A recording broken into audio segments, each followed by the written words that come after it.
Colossenses capítulo 2, de 4 a 7.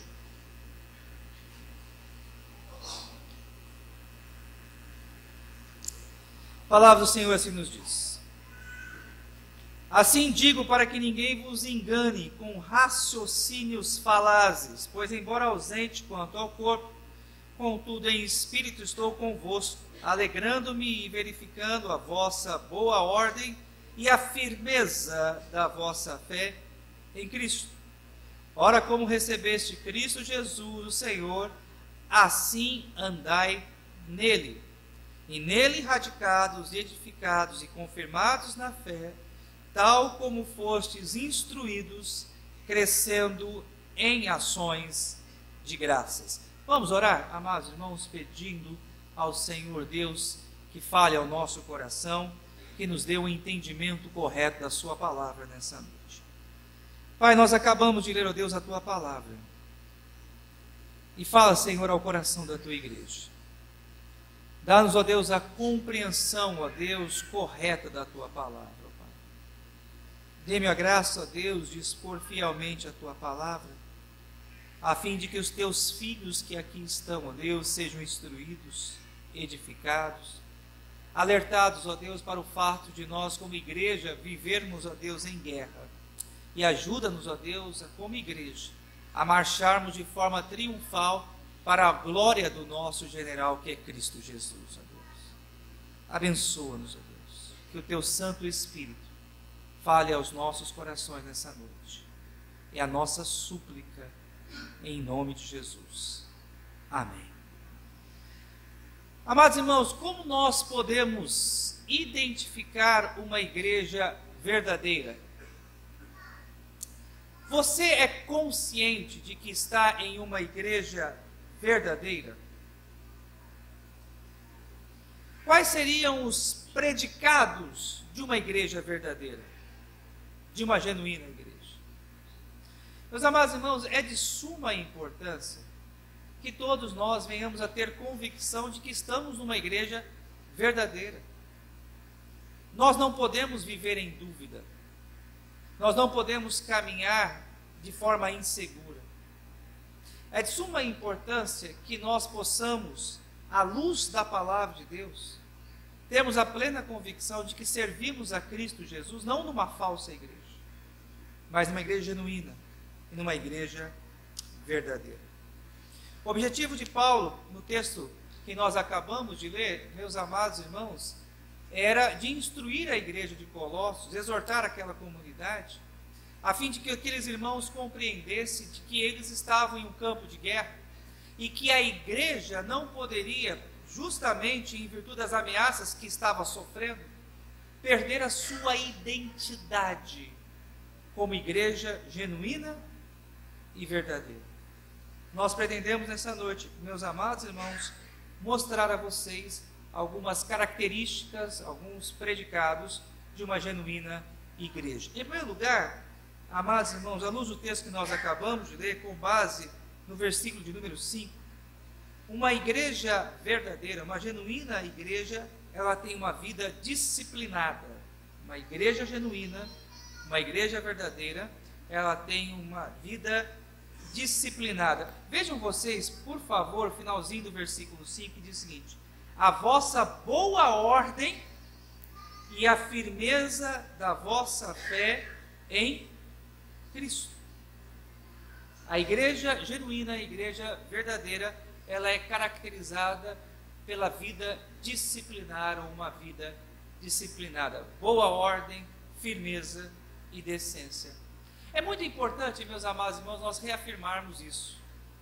Até porque existem vários segmentos evangélicos que entendem que desordem, bagunça, falta de critério litúrgico é sinônimos de espiritualidade. Alguns anos atrás, eu não era pastor ainda dessa igreja, certa feita um jovem me procurou e disse: pastor, a igreja presbiteriana, eu gosto muito, ela tem uma boa palavra, mas ela é muito organizada, ela é muito engessada, e a gente não sente o fluir do Espírito Santo. E ele usou essa expressão: nós não sentimos o fluir do Espírito Santo. Notem que esse jovem tinha o entendimento que o Espírito Santo agia na desordem, que a falta de liturgia, o improviso, era sinônimo de espiritualidade. Meus amados irmãos, esse tipo de pensamento que é desordem, uma falta litúrgica, ou o improviso na hora do culto, nas celebrações de adoração, é sinônimo de espiritualidade, foge completamente aos ensinos das Escrituras Sagradas. 1 Coríntios capítulo 14, versículo 40, o apóstolo Paulo diz: tudo seja feito com ordem e decência. Pelo contrário, a Bíblia claramente nos mostra que o sinônimo de espiritualidade não está no improviso, não está na falta de ordem, mas o sinônimo de espiritualidade está no zelo, na decência, na organização, no planejamento da obra de Deus. O apóstolo Paulo, nesse texto aqui, meus amados irmãos, ele mostra que de fato era a sua vontade estar ali com aqueles irmãos.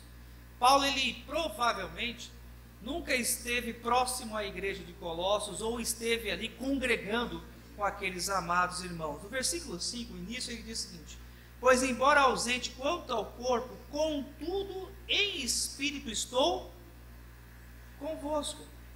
Paulo amava aquela igreja, Paulo se importava com aqueles irmãos e Paulo intercedia por aquela igreja, mesmo não conhecendo aquela comunidade.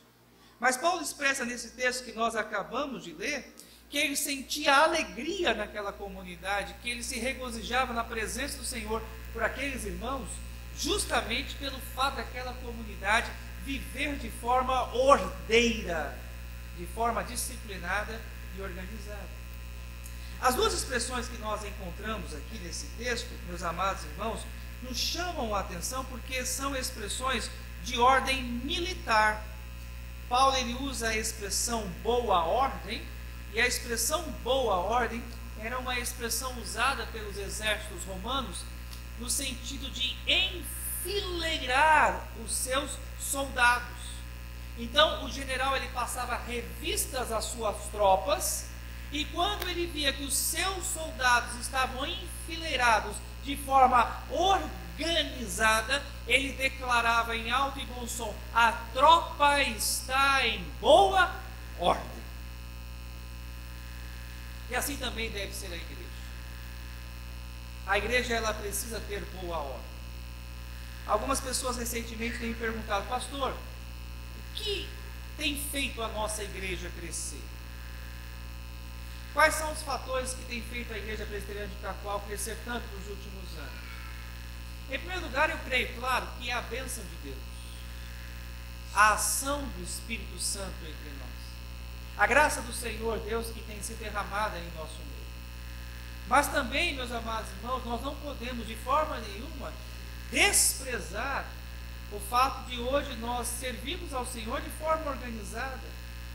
Temos irmãos que se dispõem a ensinar no departamento infantil, temos os nossos professores de jovens, adolescentes, os nossos conselheiros, as nossas sociedades internas, todas elas funcionam bem. As nossas equipes de música, elas têm se empreendido no sentido de ensaiar e de preparar música com qualidade que exaltem o nome de Deus. Ontem, sábado pela manhã, os irmãos estavam ensaiando aqui, se preparando para o aniversário de nossa igreja, e eu creio que o nosso repertório vai estar lindíssimo. Os irmãos não percam a celebração do nosso aniversário. Mas tudo tem acontecido, meus amados irmãos, porque tem havido na igreja o quê? Boa ordem e decência, organização. E aonde há organização, meus amados irmãos, há o derramar da bênção de Deus sobre o seu povo. A segunda expressão que nós encontramos aqui, Paulo fala também sobre firmeza. No versículo de número 5 que nós acabamos de ler, Paulo, ele fala justamente que aqueles irmãos, eles estavam firmes na fé em Cristo. E mais uma vez a palavra firmeza que nós encontramos aqui faz alusão ao contexto militar. A palavra firmeza, ela também poderia ser traduzida por baluarte, fortaleza. Na antiguidade, as fortalezas, elas eram construídas para defender a cidade do ataque dos inimigos. As cidades eram fortificadas. As cidades eram protegidas por grandes muralhas, porque os inimigos que se atrevessem a atacar essas cidades, eles encontravam ali uma contenção, uma muralha de contenção que impedia-os, então, de ter bom êxito e de serem vitoriosos contra aquela cidade. Da mesma forma, meus amados irmãos, a igreja ela precisa ter a sua firmeza, ela precisa ter a sua fortaleza. E a fortaleza da igreja, a firmeza da igreja está em Cristo Jesus. Ele é o nosso general, ele não somente é o nosso general, mas à luz desse texto, ele é a nossa fortaleza. Por isso a nossa fé, meus amados irmãos, ela precisa estar firmada em Cristo Jesus, pois é Cristo Jesus quem nos sustenta, é Cristo Jesus quem firma os nossos passos, é Cristo Jesus quem nos garante na presença do Pai. Portanto, meus amados irmãos, nós entendemos que uma igreja genuína, uma igreja verdadeira, ela caminha com constância, com firmeza, com ordem e organização, e tudo sendo feito para a glória do seu Senhor, que é Cristo Jesus. A segunda característica, amados irmãos, de uma igreja verdadeira, eu usarei o versículo 6 para fundamentar o meu argumento. Uma igreja verdadeira, ela tem um firme compromisso com o senhorio de Cristo Jesus. Uma igreja verdadeira, ela tem um firme compromisso com o senhorio de Cristo Jesus. Vejam o que diz o versículo 6. Ora, como recebestes Cristo Jesus o Senhor, assim andai nele.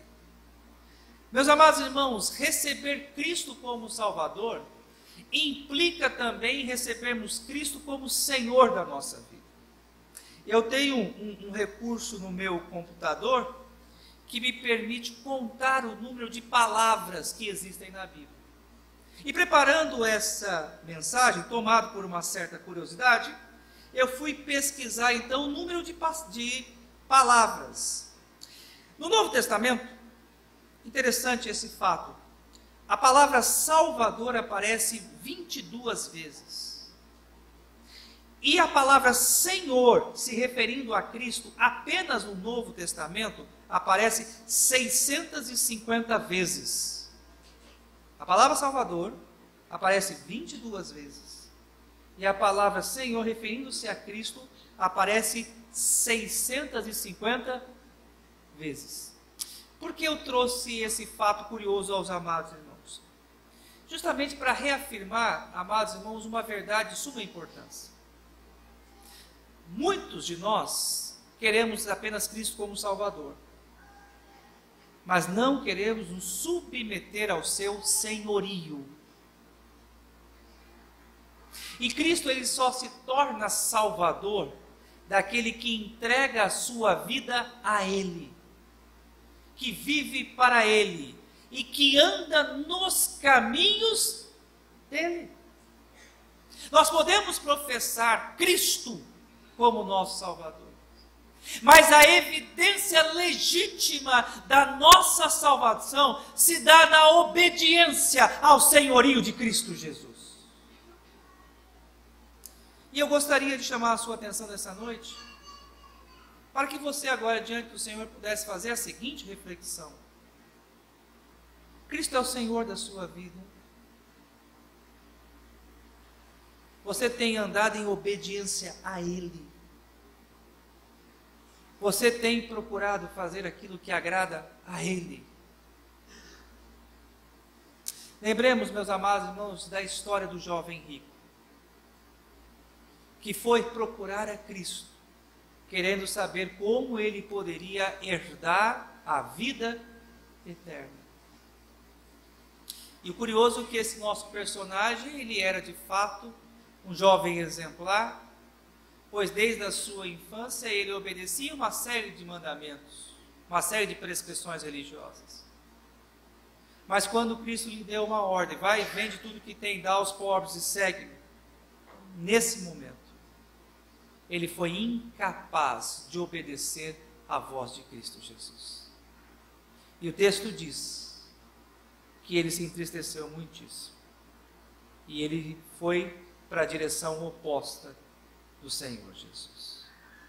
Ele queria a vida eterna, mas não queria o senhorio de Cristo Jesus.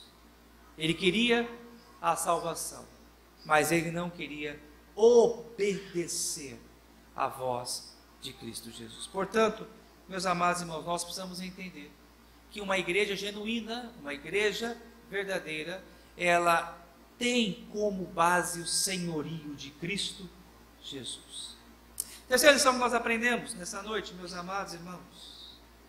Uma igreja verdadeira, ela tem uma firmeza inabalável no Senhor Jesus.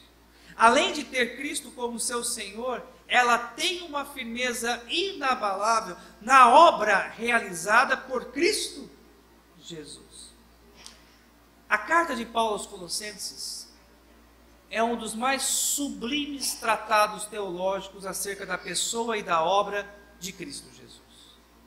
Se queremos de fato estudarmos sobre a obra de Cristo e sobre a pessoa de Cristo, é de suma importância que nós atendemos ao estudo dessa tão importante epístola. O apóstolo Paulo aqui, quando ele fala sobre a firmeza inabalável que a igreja verdadeira precisa ter em Cristo Jesus, ele usa 3 metáforas interessantes para fundamentar o seu argumento. A primeira metáfora é a metáfora da agricultura. Nós encontramos a seguinte expressão aqui: nele radicados. A expressão radicados aqui deve ser por nós compreendida como uma árvore que tem as suas raízes, e raízes profundas. A Bíblia nos compara como árvores. E como árvores que somos, as nossas raízes, elas precisam estar firmadas, plantadas em Cristo Jesus. Quanto mais conhecemos a sua palavra, quanto mais nos empenhamos a conhecer a obra de Cristo, mais fortes serão as raízes que nos asseguram na firmeza inabalável que nós precisamos ter como igreja do nosso Senhor e Salvador Jesus Cristo. Lembra, amados irmãos, do Salmo 1, versículo 3, um texto muito conhecido. A palavra do Senhor, quando fala sobre o justo, compara uma árvore ali. Salmo 1, versículo 3, a palavra do Senhor assim nos diz: ele é como árvore plantada junto a correntes de águas, que no devido tempo dá o seu fruto, e cuja folhagem não murcha, e tudo quanto ele faz será bem sucedido. Porque ele está firmado em Cristo Jesus. E por estar firmado em Cristo Jesus, ele frutifica para a glória de Deus Pai. A segunda metáfora que nós encontramos, que o apóstolo Paulo usa, para falar sobre a firmeza inabalável que o crente precisa ter em Cristo, é a metáfora da arquitetura. Paulo fala edificados. E essa expressão nós encontramos muito no Novo Testamento. É uma expressão que Paulo gosta muito de usar, no sentido de mostrar que nós devemos estar ligados também a Cristo Jesus. Da mesma forma que nós vimos na metáfora da árvore, a nossa ligação com Cristo Jesus, enxergamos também aqui nessa segunda metáfora, na metáfora da construção do edifício, a necessidade de nós estarmos ligados a Cristo Jesus. A Bíblia nos apresenta Cristo como a pedra angular. E cada um de nós somos como pedras em uma preciosa construção. Quando falamos sobre igreja, é importante que nós entendamos que nós não estamos falando de prédio, de construção, de cimento, de tijolos ou de madeira. Mas quando nós falamos sobre igreja, nós estamos falando sobre pessoas. Nós somos o templo de Deus. Nós somos o templo do Espírito Santo de Deus. E Deus, ele habita em nós que somos os seus filhos. E nós, como igreja, meus amados irmãos, precisamos estar firmados em Cristo Jesus. Eu gostaria de mais uma vez chamar a sua atenção para uma breve reflexão agora. O que te traz à igreja? O que move o seu coração a cantar louvores a Deus? Você está aqui porque é costume seu? Você está aqui porque faz parte de uma tradição familiar sua? Você está aqui porque gosta do ambiente, acha o ambiente agradável e por isso é que você está aqui. O que traz você a este lugar? O que move o seu coração a servir a Deus? Meus queridos, nós podemos nos empenhar em servir a Deus e até podemos receber o reconhecimento de homens naquilo que nós fazemos dentro da igreja. Mas o que é importante que nós todos entendamos, que só haverá valor naquilo que nós fazemos, na adoração que nós prestamos a Deus, se os nossos pés, se a nossa fé estiver firmada em Cristo Jesus, que é a pedra angular. Você deve vir à igreja por causa de Cristo. Você deve servir esta igreja por causa de Cristo. Nunca sirva, nunca participe de uma igreja, nunca se envolva em uma igreja por homem nenhum. Ou por qualquer outro fator que não seja Cristo. Muitas pessoas acabam até mesmo se afastando dos caminhos do Senhor, ou acabam até abandonando a igreja, porque muitas vezes estão motivadas em vir à igreja por causa de homens. Pastor nenhum salva a ninguém. Nós precisamos estar aqui, meus amados irmãos, firmados na fé em Cristo Jesus. Como pedras que somos, devemos estar colocados sobre a pedra angular que é Cristo Jesus. A terceira metáfora que nós encontramos, além da metáfora da agricultura e da arquitetura, Paulo nos fala também sobre a metáfora da escola. Ele usa duas expressões, a palavra confirmados e instruídos. A vida cristã, ela é uma escola. Jesus, ele é o nosso mestre, Jesus, ele é o nosso professor, e nós somos alunos e discípulos. Há sempre mais e mais do que aprendermos de Cristo Jesus. Nessa nossa jornada, nós nunca podemos dizer que já sabemos o bastante, que conhecemos o bastante. O discípulo é aquele que tem o coração aberto, que tem a mente aberta, que tem a disposição sempre de aprender mais e mais da palavra de Deus e do Santo Evangelho. Portanto, meus amados irmãos, o que nós precisamos como igreja, entender que a mais importante disciplina, o mais importante conteúdo programático, a mais importante matéria que nós ouvimos aqui neste lugar é acerca de Cristo Jesus. A glória dessa igreja é Cristo Jesus. A principal mensagem dessa igreja é Cristo Jesus. O desejo de Deus Pai é que todos conheçam o seu Filho Cristo Jesus e adorem Cristo Jesus e confessem Cristo Jesus como Senhor e Salvador da sua vida. A vida cristã, ela é um eterno aprendizado, um contínuo processo de crescimento. Nós não podemos jamais nos contentar com a nossa condição espiritual, irmãos. Igreja, eu faço esse alerta a vocês, meus amados. Não se contente com a sua condição espiritual nunca.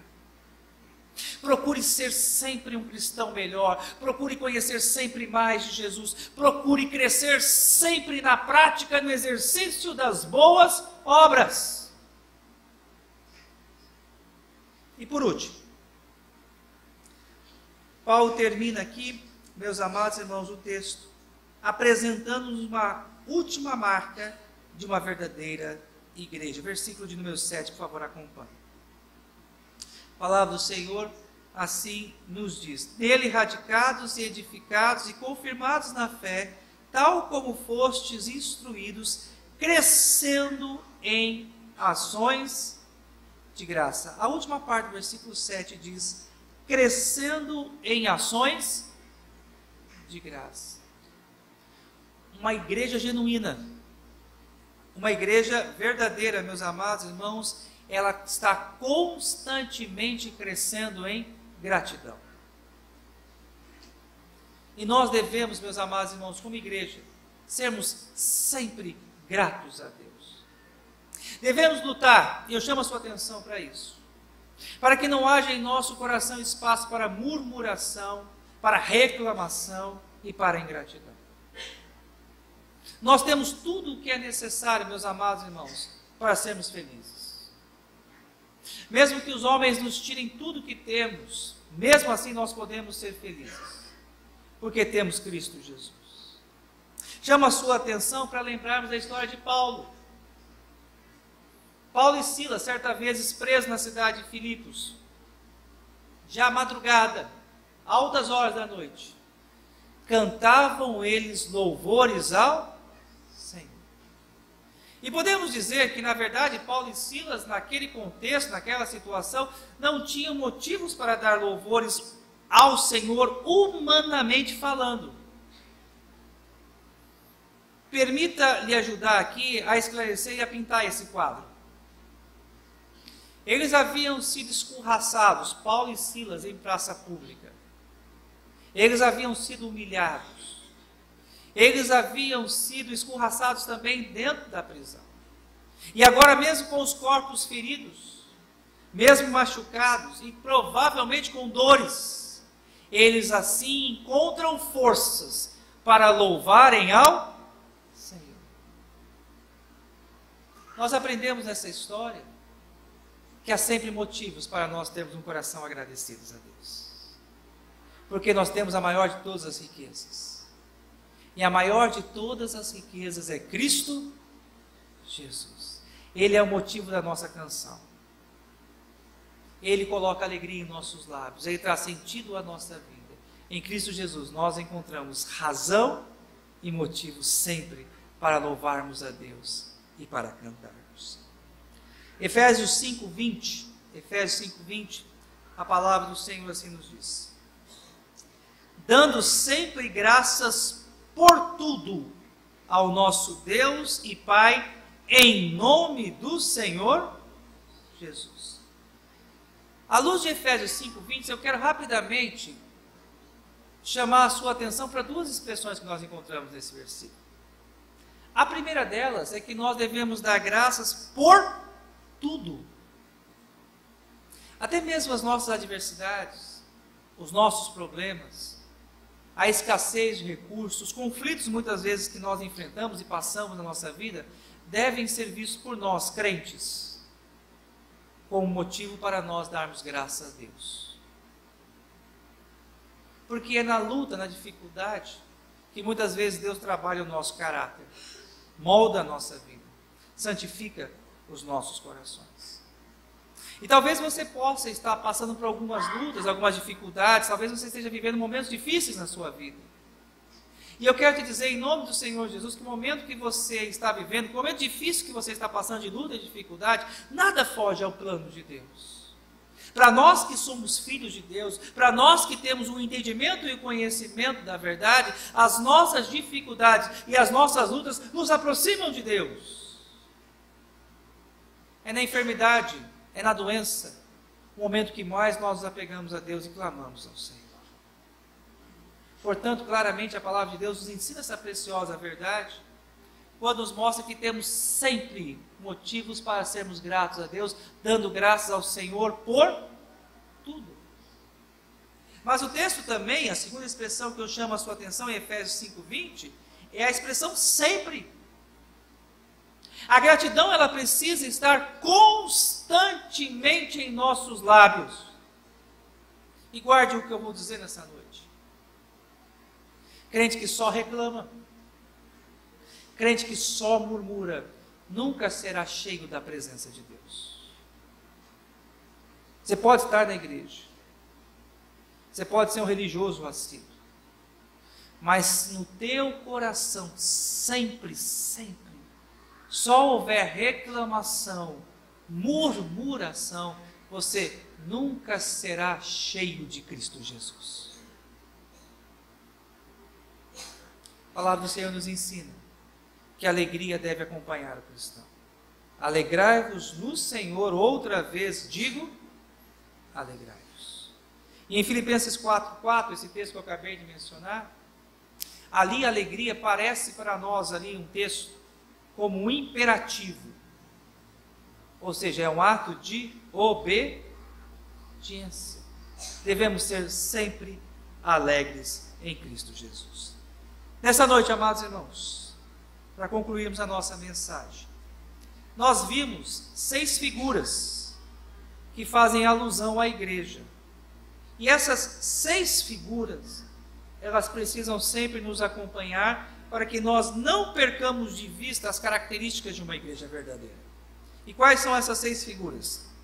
A igreja, ela é um exército. A igreja, ela se compara a um peregrino que segue a sua caminhada no encontro do seu Senhor Cristo Jesus. A igreja pode ser comparada a uma árvore que precisa ter as suas raízes radicadas em Cristo Jesus. A igreja é como um edifício, nós somos pequenas pedras e devemos estar alicerçados sobre a pedra angular que é o nosso Senhor Jesus.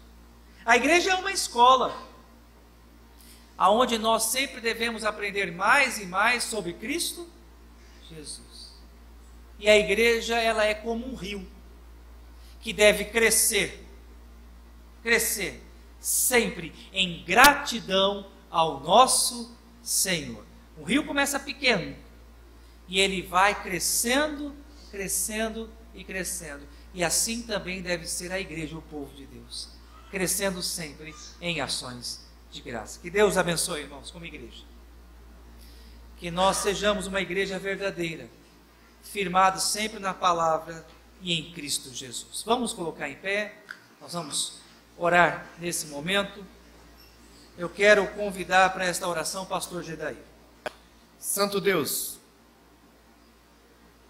muito obrigado por essas verdades expressadas a nós por meio do teu servo e também naquilo que a tua palavra nos traz.